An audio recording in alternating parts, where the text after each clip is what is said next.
So we have 1 medium onion. We have 1 spoon of ginger. We have a full bay leaf. If you want, you can add cinnamon sticks, a 1/4 cup of rice, and a whole cup of dal.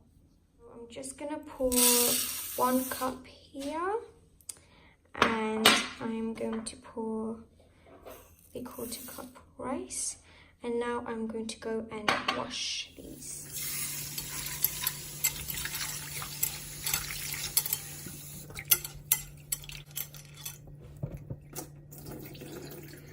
Once you wash the dal and the rice, it goes a bit clear, so you know it's clean.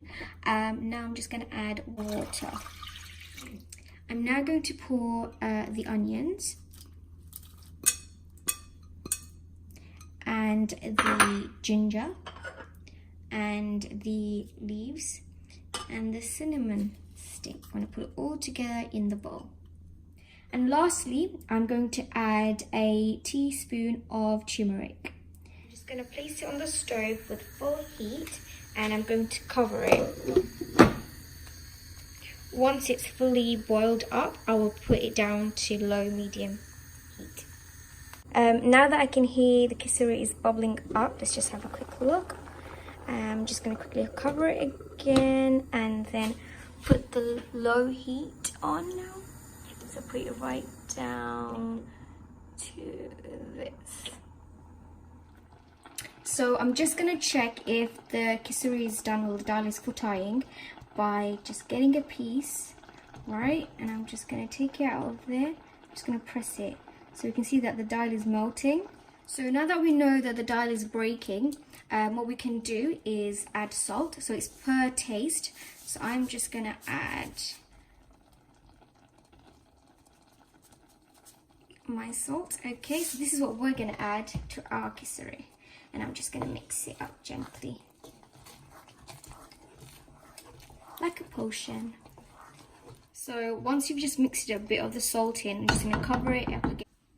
So it's just been about a minute or so, and I am going to use this masher to mash up the kisuri because I don't like it lumpy or bitsy, so I'm going to mush it up really good. Okay, now that I've mashed up pretty well the kisuri, I'm going to add 1/2 cup of water to this. Now you can add as much water as you want, depending on how thick and runny you want it.